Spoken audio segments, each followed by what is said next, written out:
Talking about the Group A now, Bendel Insurance, they still lead the way on 15 points, 5 games, 5 wins, maximum points, 9 goals scored, 1 conceded. The best team overall in the both from Group A and from Group B, and they are in a Group A that is a very very tough group right there, because we've got a lot of giants in that Group A, and Bendel Insurance on their return to the NPFL are dictating the pace so far early on. Joint best attack, best defense in the league by far. Have only considered 1 goal. So for Bendel Insurance, it's been fantastic, absolutely fantastic. And you have to give credit to the main actors. That's the Imades of this world, the people that have come in to Imade. So if you know how to pronounce, they call it the show and they pronounce. But let me just stick with Imade. With 4 goals so far, joint top scorer in the league. So one of the hottest players on the planet. Maybe the next Nigerian player to leave the NPFL to move to Europe. Okay, maybe the next also in Group A. Enyimba completes the top 3 in Group A with 7 points from 5 games. Aqua United, they are they are on the same point as Enyimba. Same with Plateau United as well, 7-7-7. While Plateau United are in 6th. The bottom 2 from Group A is Academy Warriors. They've got 4 points from 5 games played. Joint worst team with Wiki Tourists, who also have 1 point from 5 games played. Rivers United, the champions, they are still leading the way. 13 points from 5 games.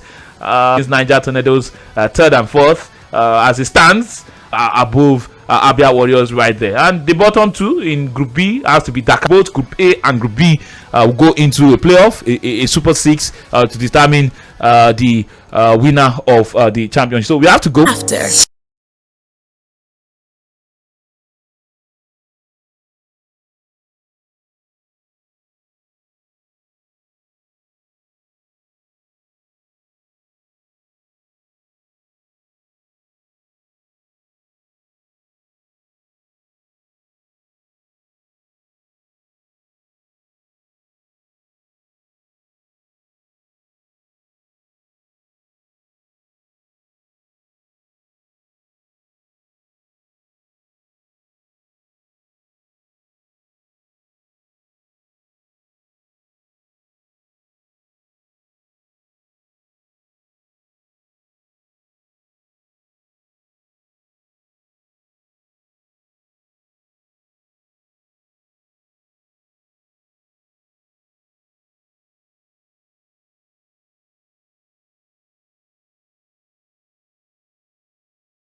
games in the MPFL for today have been concluded, and of course it's on to the next one. Yes, last night was a very very eventful one. In case you are not you've not been in the world, maybe you traveled out of Earth, and where you went to you could not get maybe where you went to you could not get okay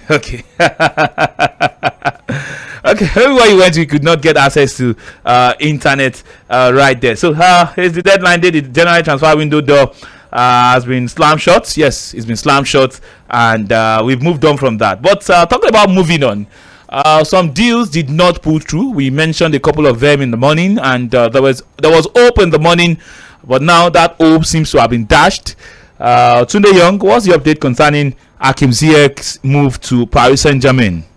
Yeah. Hakim Ziyech is still a Chelsea player, and unfortunately for him, reports are actually that he's quite sad and downcast about that, and rightly so, because the player himself wanted, he had hoped and wanted the loan move to PSG, and the fact that he had gone to Paris, they had done the medicals since early in the day, so that they didn't want there to be any quite late, and even when the go-ahead came, Chelsea sent the wrong document 3 times. The first document they sent had errors. They had to send on that document. The second document they sent was unsigned. And then by the time they sent the third document, which was the correct one, time had passed, and even though the deadline had passed by a few minutes, and but the French football did not overlook it. They could have just said, just a couple of minutes, you can still, but they decided to go by the letter of the law, and so Hakim Ziyech will remain a Chelsea player, and we are hearing that the player is very frustrated about it, very upset. There's a report here that says PSG are even saying they would think twice before they deal with Chelsea again. So hope Chelsea don't have plans to sign any PSG player, because it's not going to happen. It cost blood. It was an abysmal. It was an abysmal thing to do from Chelsea. It was unprofessional. It was unethical from Chelsea, and also it is being reported by the BBC. As per this report, it dropped about 2 hours ago, that Hakim Ziyech himself put a call through to Todd Boehly. He called him on the night just to beg him. Said he called him, he pleaded with him to make sure that deal gets over the line, but it did not. Okay. A few for Hakim Ziyech. You can watch us live on Facebook. We are streaming as I speak. You can go to Facebook, Mainland 90.3 FM on Facebook. Go there, join our live stream. Drop your comments there as well. I see some comments ready. This one is from Abiodun Abdulkabir Akoni. Good day, guys. Hope you are good. Please, what's the update on Hakim Ziyech to Paris Saint-Germain? We just gave you the update now. Latunde Ogunyemi says, Triple O, good job you guys are doing. Thank you very much. There's A. Ola Daniel says, good evening, Triple O and Tunde Young. May the God of Chelsea come to our rescue in the last minute. Anyway, tell Todd Boehly that the loan he borrowed don't expire. We need our money back. Okay, I don't know. I borrow our money. I don't understand. Tunde Young, do you understand that one? No, not particularly. I understand a lot of persons are pained by the things that Chelsea have been able to pull this transfer window. But away from Chelsea, Tunde Young, which of the deals on the deadline surprised you the most? Not Navas, actually. Not Navas. They signed 22 players in the summer, followed up with 6 more players in the winter. 28. Out of those 6, beg your pardon, 3 happened on deadline day. And Felipe, a Brazilian centre back from Atletico Madrid, signed John Joshua from Newcastle, and then Keylor Navas on loan from PSG. Even you see the caliber of clubs that are signing players from. So Keylor Navas to Nottingham Forest is such a random transfer. It's just such a random transfer. I think that's the one that comes to mind for now. That in terms of surprise, of course, the Marcel Sabitzer deal as well started the process on deadline day. There are reports that he waited for hours at the Carrington training ground of Manchester United. Even at some point, he wasn't certain whether the deal has gotten over the line or not. Yeah, that's to show you that a whole lot goes into getting transfers done. It's not as easy as it is on our gaming system. So you can just within few minutes, as long as you have the money, as long as you agree. This is the situation where both clubs were in full agreement. the player wanted to go. The player was in England, and still the deal took almost the whole day to complete. So that's the complexity of transfer. There's a whole lot that goes into making a transfer work. But for United, they'll be getting a fantastic player on loan, no obligation to buy nothing. He was never going to get a fair chance to play regular football for Bayern Munich anyway. But for United. Yeah, for United, he comes into that team, and instantly slots in, replacing Eriksen. The kind of technique that he has, kind of ability that he has, United are getting a good player, are getting a good deal. Okay, talking about Nigerian players now. Ademola Lookman and Victor Osimhen looks more like it, but Ademola Lookman has a big shout as well. I mean, I honestly cannot say who will get it, because Osimhen scored 5 goals and had 1 assist in January. Ademola Lookman scored 5 goals and had 2 assists. And there's also Dybala on that list. There's Lautaro Martinez and there's Luis Alberto. None of them are winning. Don't worry. It's between Ademola Lookman and Victor Osimhen. It's between the two Nigerians. And I genuinely cannot say who will win, because if you are going purely by stats, then Lookman edges is like, because he has 2 assists, 5 goals. Osimhen has 1 assist, 5 goals. That's in the months in January. But Lookman scored 2 braces, one against Salernitana in that 8-2 win for Atalanta, and then another brace and an assist in a 3-3 game against Juventus. So everything that Osimhen can say he did this month or last month, Lookman matched. Osimhen's best performance was against Juventus, 2 goals and an assist. Lookman, whether LD or NLD, we like it. They are pushing each other, and that's what. In fact, the very last Serie A game, Ademola Lookman scored a goal in a 2-0 win over against Sampdoria. The same thing that the following day. The same thing that these players are neck and neck. Although Osimhen is still ahead in the title in the goal scorers, top scorers race. That's the Capo Canonieri. He scored 14 league goals so far compared to as we speak. Absolutely. And like I said, I genuinely cannot. Any of them that wins it deserves it. I genuinely cannot say for January, because if you want to take into account, Lookman scored I think about 9 goals in January in general, but only 5 were in the league. There was a time he scored 4 consecutive braces. That's 2 goals in a match, 4 straight games. Like that's incredibly red hot form. So if you get it, I'll not be mad. Let me put you on the spot. In January, looking at Lookman and Victor Osimhen, who has had a better January 2023, actually. Lookman or Osimhen? Okay. You actually did put I'm opening it up to you now, so it's not just in the Italian Serie A. It is so tight. So like we're absolutely splitting hairs here. We have to, before I say anything, we have to like establish the fact that we are Nigerians, and we are not pitching these players against each other. We are not saying one person is better. We're just saying who is playing better so far this year, and they have both been playing so well. So it's really not that easy to separate, but I will do my best to separate it. I'm breaking down by the quality of their performances, the quality of positions they've been able to do it against. I assume you mean in all competitions as well. Yes. So the fact that yes, like I said earlier, Ademola Lookman scored 7 goals in January, not 9. The other 2 came just at the end of the year, so it doesn't count for January. So 7 goals in what I see here is 6 games. Yeah, 7 and 6. And in fact, it's 5 goals in the league. We're in 4 games. He didn't play 1 game against Bologna. I completely forgot about that. He didn't play against Bologna. So he has played fewer games and scored more goals than Victor Osimhen. Scored more goals and has more assists. Okay, I guess that tells you. I think that settles it. Doesn't mean he's the best. If you now want to shift the goalpost, you now go into Victor Osimhen's goal. The point his goals have been able to win. He's scored openers and match-winning goals as well. And Lookman has done his bit as well. So let's just move on the show. I see your comment on Facebook. Go to Facebook right now. Like our page on Facebook, Mainland 98.3 FM. We are streaming live. You can drop your comment on Facebook as well. Tunde Young Akinloye. I don't really call his surname like that, but yes, Tunde Young Akinloye. That's his full name. Is right here with me, and of course. You are enjoying the analysis of Tunde Young, the brilliance of Tunde Young. I want to see the face. You want to put a face to the voice. Yes, just go to Facebook and you'll be able to put a face to the voice you hear right here on Milan 98.3 FM. Nelson Chidi, I see your message. Okay, thank you very much. You look cute, triple O. Tunde, you want to come and see this one?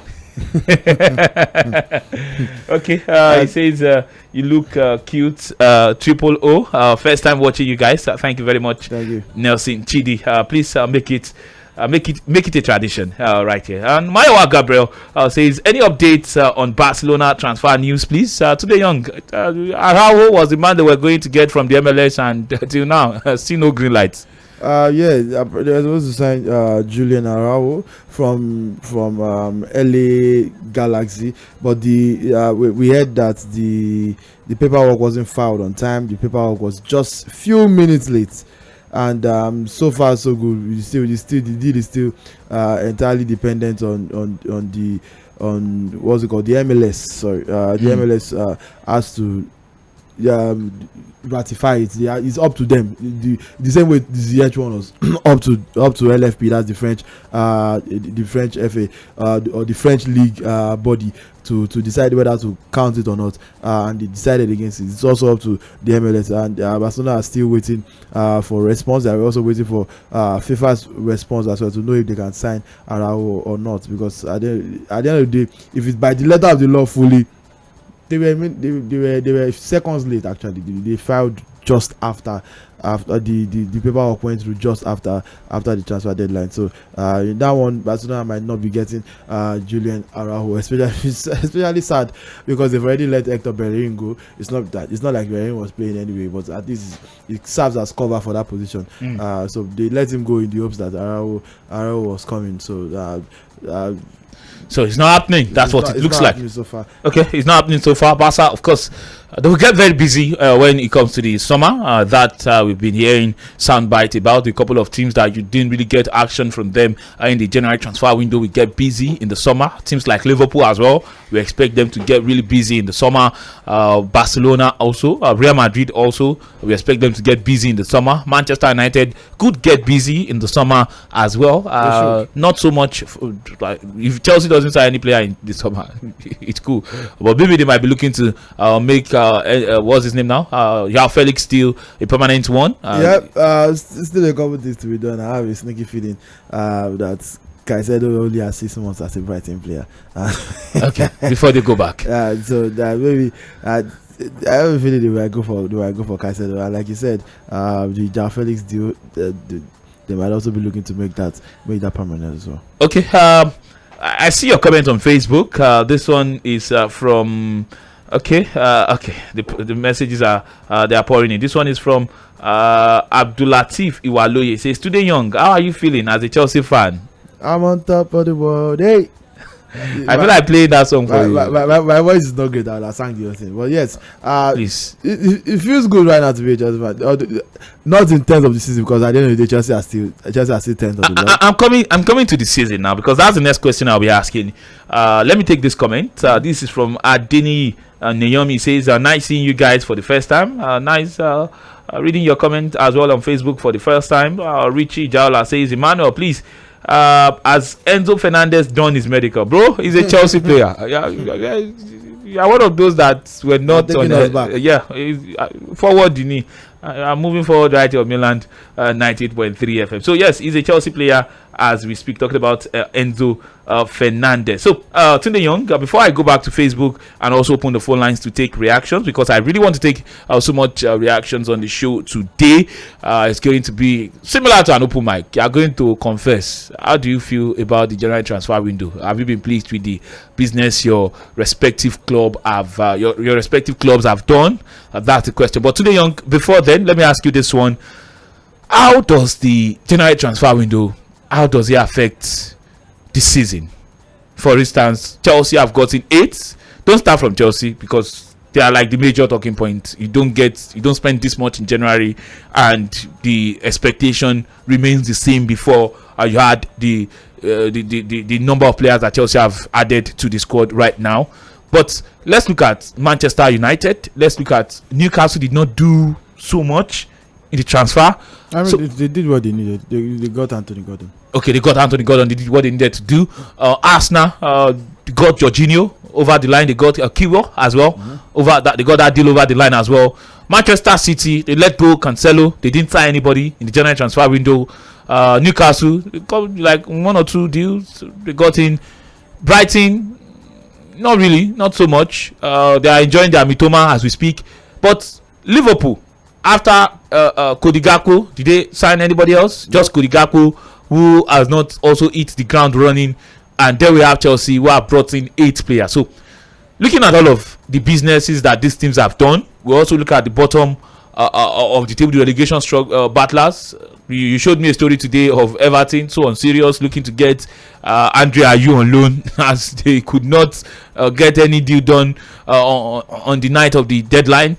But let's start with the top 10. How do you think the business that the teams in top 10 have done right now, how do you think it will affect the season with just the second half of the season starting right now? Yeah, based on what we saw in the transfer window, I say Arsenal are going to win the league.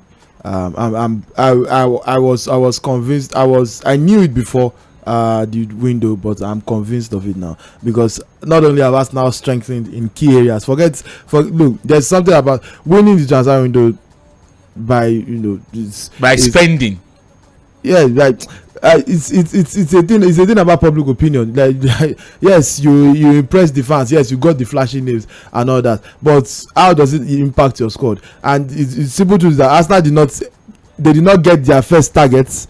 The more expensive guys, the Modric, the Caicedo, they did not get their first targets. They didn't get the Felixes. So it makes it look like they didn't have a great transfer window. Meanwhile, they had a very solid window. They got a very good backup defender in Jakub Kiwior. He had a fantastic World Cup. He's been a regular for Spurs. It's cost them 20 million. He's a player that can slot in and replace either one of the centre backs. It's someone that they can rely on. So they got adequate cover in that position. They got Leandro Trossard. He's not as exciting as Modric, but he's a proven Premier League player. He's a proven Premier League goal scorer. 7 goals in the league already this season. So 7 goals in the Premier League as a winger at halfway point of the season is no joke. While playing for Brighton, so you would expect that perhaps even at Arsenal we will get more quality services. Yeah. So like they made good signings, and then you add Jorginho to that. Again, I know Chelsea fans love to throw a Chelsea vice captain, a leader in that Chelsea team. I've laughed at the top of my voice, but also 2 things can be true. Chelsea didn't need Jorginho anymore. Jorginho wasn't serving Chelsea's purpose anymore, but he can still be a fantastic signing for us now. He's 31 years old. He's someone that has won everything but the Premier League and I think the FA Cup, or you see one of the cups, the Premier League and either the FA or the EFL Cup. Those are the only trophies he's not won in England. It's coming over 4.5 years ago. So like this is someone that you, in a team that you're trying to win, you've added championship experience, you've added winning mentality, and let's not forget that this Arsenal squad is quite young.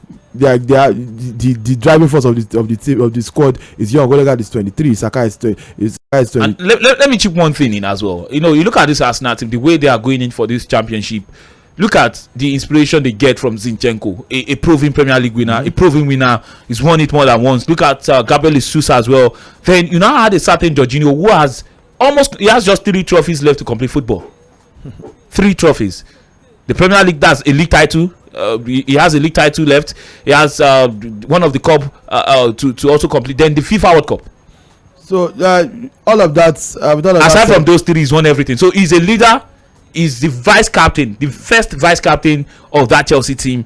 And look at the kind of mentality he comes into the Arsenal team with, and that is just something that they weren't going to get from Caicedo. They were never going to get that experience, that leadership, that calmness, and all of the qualities Jorginho offers to that Arsenal team's ambition this season. But let's move away from Arsenal. Manchester City, same of the same. Yeah, that's why I said Arsenal were going to win the league, because not only have they gotten stronger, their chief opposition have gotten weaker. There's no how you want to put it. Manchester City have significantly gotten weaker. We saw them, selling 2 players to Arsenal, who at the time were not their direct rivals. Let's be honest. But now they've become their direct rivals. Zinchenko and Gabriel Jesus, and without adequately replacing them, perhaps Pep Guardiola, got a bit overconfident and in the quality of the squad. The way the season has started, we've seen that it's not that City are still not playing well, but we've seen that Arsenal are just on a different level. Arsenal are a team worthy of playing at your absolute best against, or you will not get anything out of it. And now mid-season, with all of that knowledge, Pep Guardiola is still willing to let go of arguably his best fullback to go on loan to Bayern Munich. But the excuse is that before he was being dropped, he was even withdrawn at halftime against Chelsea. It was being said that his performances are dropped. He wasn't given enough as the rest of the guys in that City team. And one thing Pep Guardiola cannot deal with, it is inconsistency and complacency. He has won every time. He keeps talking about even the times they've gone to win the league. He keeps mentioning that even when they were comfortable on the top of the table, he kept saying that he would not tolerate complacency. Don't think because you are that important in the team, then you now become complacent, you become drawn back, and that seems to have been the problem between Pep Guardiola and Cancelo. Even though everything is good, it's just about I want to play more, and you are not giving enough to play more, so therefore you have to be on the bench, and that is why it seems they've allowed Joao Cancelo to leave. No problem. What about the reason is how Pep Guardiola chooses to run his team? I'm not one that is going to. He's a manager, the most successful league manager of all time. So I'm not even going to offer him solution or advice on how to run his team or how to win a Premier League title. But from where they stand, City are significantly weaker than they were last season. And even last season that they were not weak, they struggled to win the league on the final day. But they have Haaland. Doesn't change much. He will score his goals, but he's not been the decider that we expected. He's been. Now this is the thing. It seems like Haaland has been doing his job. City are not doing badly. It's just that Arsenal are on a different level. But that's the thing. You compete against your opposition. When Liverpool had I think 97 points and still finished second in the league. Nobody gave them the title of the best ever second place team in the league. They didn't win the league. At the end of the day, that's what matters. So at the end of the day, you compete against what you have. I understand if nobody who could have expected Arsenal to be this good at the start of the season. I understand. Not even Arsenal fans. I don't even think even Arteta expected them to be this good, this dominant at the start of the season. But midway into the season, when everybody knows that you have 5 points gap between yourself and Arsenal, who have a game in hand by the way, so it could possibly be 8 points, and then you still let Cancelo go without adding players to the squad, without signing anybody. I do not get it. So it's like. Like I said, I'm in no position to offer Guardiola advice on how to run a team and win a league title. So, but at the end of the day, these decisions are baffling. It's almost like he's not trying to win this title. Okay, let's look at Manchester United. How does the businesses they've done in the transfer market, how does it affect or how does it improve their objective this season of making the top 4, maybe challenging for the Premier League title? That's why it followed with maybe. It was followed with maybe. Okay, let's leave that one. Don't try it again. Okay, let's look at top 4. Apologies. Yeah, so they were on course to make the top 4 before the January window, and I think they still remain that way. Their chances have not changed one bit. Your chances will not change because of Wout Weghorst. it's not Wout Weghorst that will make you qualify for Champions League. They were always going to qualify for Champions League, going by the trajectory they had in the season before signing Weghorst. What they've done is not to their signings are not needle movers. They did not sign anybody that put them significantly. Or if Manchester United as a team, let's use gaming terminology now. If Manchester United as a team were rated 89 before the transfer window, with their additions, those signings we did not move them to 90. They still remain 89. They remain at 89. The only difference is they have depth. So it's not like Weghorst is a world class player. It's not like Sabitzer is a world class player. Sabitzer is good. Sabitzer is at least capable of making impact in that United starting level. No doubt about that. But they did not sign anybody that significantly changes or offers what they didn't already have. Like Weghorst is not going to come in and score. It's not a police. Last time was a Premier, he scored 2 goals in 20 games for Burnley. Okay, can you say that again? 2 goals in 20 games for Burnley. So United will create more chances than Burnley. But still, from what we've seen so far, he's only scored 1 goal in about 4 games or 5 games for United since joining from Besiktas. So maybe we're on course for another Burnley situation. Okay, let's quickly move away from Manchester United. Let's move to Liverpool. Yes, please. We should leave them. We should just keep serious Liverpool. Serious teams only. I'm not going to come and use my already low energy to come and talk about Liverpool in the transfer. I feel that's disrespectful, but I mean, it's what Jurgen Klopp has turned this current Liverpool team to. But let's move. Newcastle United. Now, I'm going to pair Newcastle United and Chelsea together. Okay. Why? The reason is that Newcastle are very strong this season. Chelsea are currently 10th on the log.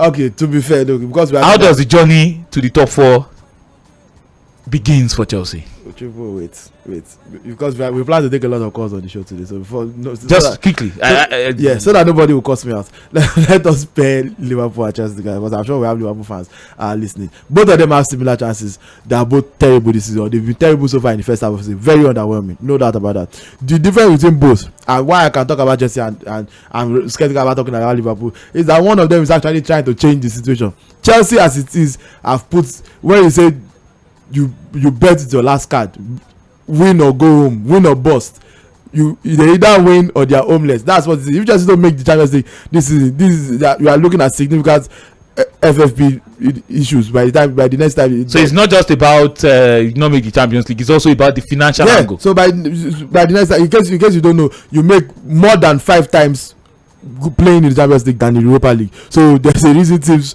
are dying to get in, even though they know they will not win, just by being there alone, and by qualifying. When Chelsea won the Champions League trophy, for winning the trophy, not for being in the competition total, they got over 100 million. So signing Lukaku was not a waste. Was not a big deal. So like those are the stakes here. The Europa League just does not offer that kind of money. So everything is on the line for Chelsea to make Champions League. You can sense it the way the owners are taking it, that they actually want to improve the situation. But for Liverpool, I do not see that. They've signed Cody Gakpo and neglected their midfield. They've not signed a proper midfielder in 3 to 4 years now.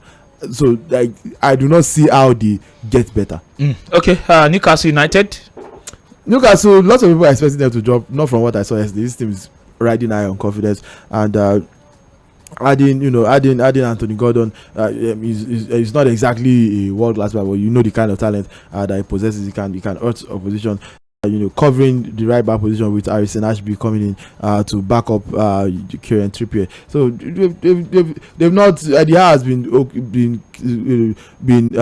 particular about not disrupting the squad. If you have something good going on, no need to scatter it. Just add a few here and there where you think that you need a few extra bodies.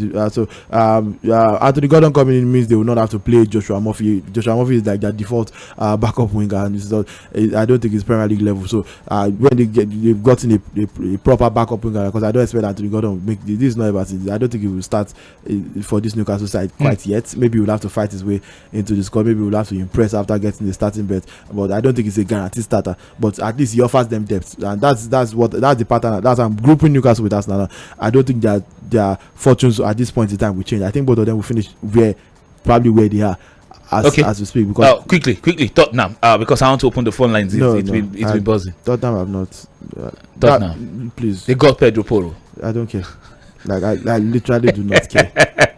0913-600-0410 is the number to call to join the conversation on Sport Cruise. Yes, 0913-600-0410 is the number to call to join the conversation. You can send in a text message via WhatsApp or via SMS to 0913-600-0410 as well. You can go to our Facebook page, Mainland 90.3 FM. Drop your comments. Yes. In case you are not able to get through via the phone lines, just go to Facebook. We are streaming live on Facebook. Drop your comment on Facebook. I'll do well to read your comment on Facebook. You're also streaming on YouTube. You can drop your comments on YouTube as well to join the conversation. Just go to Mainland 90.3 FM on YouTube. So let's take a couple of calls before we start taking messages. Hello, good evening. Yes, your name and location, please. Yeah. This is Matthias from Matthias. Quickly, Matthias. It's got 1 minute. Okay, okay. Now football now be signing players for this Grand Porter now. You just hold and they look am. Any misbehave, that one misbehave now start now. You don't buy the ingredients now and remain what are the soup now. So and any fan wey complain say Chelsea dey buy players, we go stand their coach join come keep am for bench. Anybody we go sign. They don't know. Matthias, calm down. you like everybody fight. So buy their coach, buy their club self. Okay. With their stadium. You for go buy Benfica now. Thank you very much, Matthias, for your contribution. 0913-600-0410. Hello, good evening. Chiku. My brother, welcome. Good evening to you. Yes. Yeah, my name is Kayode, calling from Amalefe. Welcome, Kayode. Let's have your take. Chiku, I want to talk about two things quickly.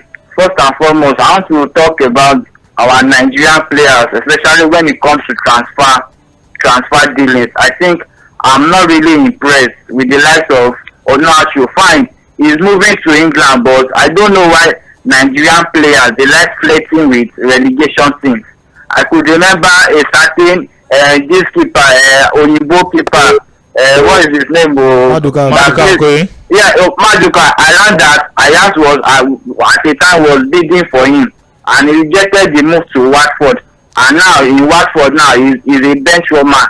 Look at Murphy. Also, Alanda Marseille was also bidding for him, but he went for OGC Nice. So I don't know why they like going for relegation teams. I believe they should do more when it comes to moving to top clubs in Europe. Okay. Then for Chelsea failed the well to Ziyech, I think Chelsea will surely pay for that. For what they did to Ziyech, I think they will not make the Champions League and the Europa. Thank you. All right, thank you very much for your take. But the Maduka could be linked to Ayas. It was linked, but they never bid for him. Okay, let's take this call. Hello, good evening. Hello, good evening. Yes, your name and location, please. Great place, calling from Agbara. Welcome, greatness from Agbara. Yes. Your host there says that. I'm the host. He's my analyst. So the analyst, sorry, says that Man City are a little bit weaker. Me, I felt Man City are not weaker. Okay. The only problem there is just the link, a little bit touch. I do believe Haaland is that kind of holding striker that can win ball, big defender. I'm telling you, by now Man City could have been far. So I sat down and I watched Haaland very well. He is just a finisher. But in terms of when maybe they are touching involvement. Yes, he's lacking. That place is zero. He is zero. Like you understand when you watch Aguero, when you watch the game against Arsenal versus Man City, the goals that kind of goal that Aguero scored against us, that kind of long ball that keeper didn't do much. He keep launching that ball for him. He was there fighting with you of holding the word, fighting with that tiny defender. That kind of ball, I really love this kind of ball. He will beat the defender, get the ball, controls, beat the defender, and go and score. That is the only problem that you have. I'm telling you, people will never have any problem with Man City. The only problem you have is just that striker that cannot hold the ball, play with your team. He just after give me the ball, let me finish. That's the only problem we have. Okay. Thank you very much. I think you have a problem that a lot of managers would like to have in the Premier League right now. Let's take the next call. Hello, good evening. Hello, good evening. Welcome, Adewale. Where are you calling from? From Adewale. Okay, let's have your take, Adewale.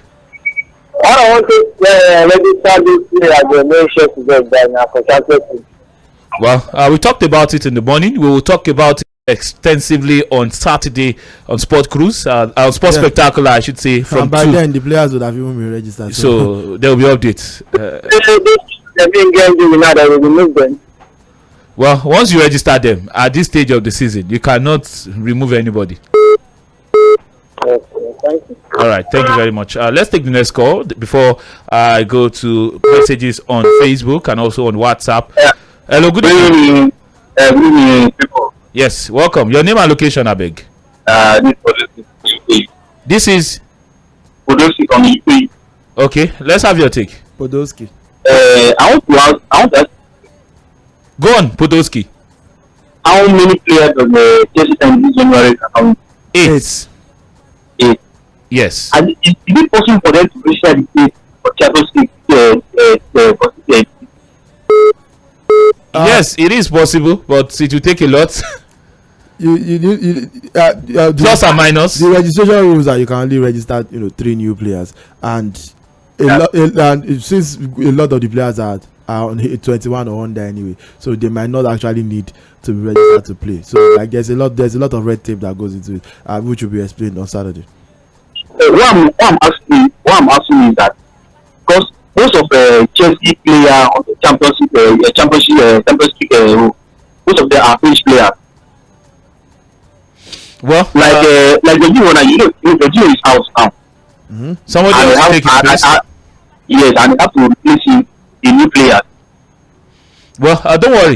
Concerning the registration of players for the Champions League, before Saturday it would have been done. I think by tomorrow is deadline, so it should have been done. So when we come on Saturday, we'll explain that one extensively, the laws and everything guiding it. So don't worry. Just join us on Saturday. You will update you on who is registered and who is not registered. I'm not a Chelsea fan. I'm just Don't worry. Whether you're a Chelsea fan or not, you don't want to align with those that are spending money. It's not that now you want to be aligning with. Okay, thank you very much for your contribution, Podolski. Let's take messages now. Yes, let's take messages on WhatsApp. Facebook, you can keep dropping your comment. I see you right there on Facebook. Just go to Mainland 98.3 FM. You can drop your comment, like and subscribe. Also, share. Turn on the notification bell as well. So every time we go live on Mainland FM, you can always get the update, the notification on Facebook. Okay, this one says, okay, I thought I was seeing something else. I think I saw Mr. Fuad and Sandra. Okay. Good evening, guys. Triple O, can Chelsea register Enzo, Yao Felix, and Yao Felix in the Champions League? Ryan from Ayege. Yes, is the answer. Let's take this message. Good evening, Triple O and Tunde Young. God strength you guys. As for Man City, overthinking is killing Guardiola. Why will you let Yao Cancelo go on loan? That's why he cannot win Champions League. I don't know why he thinks like that. Anyway, I'm happy with this transfer market. Good one for the team who got good players. Mike from Ikeja, thank you very much, Mike, for your message. This one says, good evening, Triple O and Tunde Young. Loving the show. As a citizen, I'm over furious that Pep Akpari did not sign anybody, and to top it all, you decided to let go of Cancelo. It's so unfathomable. Anyways, I trust Grandpa. Okay. Baba, why are you be? I'm not going to take that one the second time. I said he trusts Pep will do the unthinkable. Daniel from Maryland. Why being so disrespectful to Pep Guardiola, a man that has won titles for City? This one says, good evening to the guys in the studio. Chelsea fans should not expect anything this season. Okay, tell me why they should not expect anything this season. First, tell me your name. This one also says, good evening, Triple O and Tunde Young. Finally, the January transfer window has come to an end. I'm somehow happy for my club, United, for getting one player the deadline day. And okay, it's Dennis from Ogun State. Thank you very much, Dennis, for your message. This one says, Baba, this is 6:56 p.m. You sent a message by 6:33 p.m. and you're saying good morning, guys. Are you not in Nigeria? I said, how are we doing today? We are good, by the way. Thank you very much. Okay, there's a message here. Okay, I'll take this. Okay, for me, Lukman is ahead of Osimhen. This is from K-Boss. Thank you very much. On Facebook, Olawale Bolaniwa says, if Chelsea do not make top 4 with this, their signings, Potter should be sacked. Oladimeji Jelili Adewumi says, well done, guys. Abdulatif Iwaloye says, what do you guys think about Enzo Fernandez? We talked about Enzo Fernandez yesterday. We talked about him in the morning. On Saturday, we possibly might talk about Enzo Fernandez again. But till then, stay tuned to Mainland 98.3 FM. We've come to the end of the show today. We'll be back tomorrow bright and early for sport updates at 6:30 a.m. And Sport Cruise returns tomorrow by 6 p.m. Stay tuned to Mainland 98.3. Stay out of trouble. Have a wonderful rest of the night.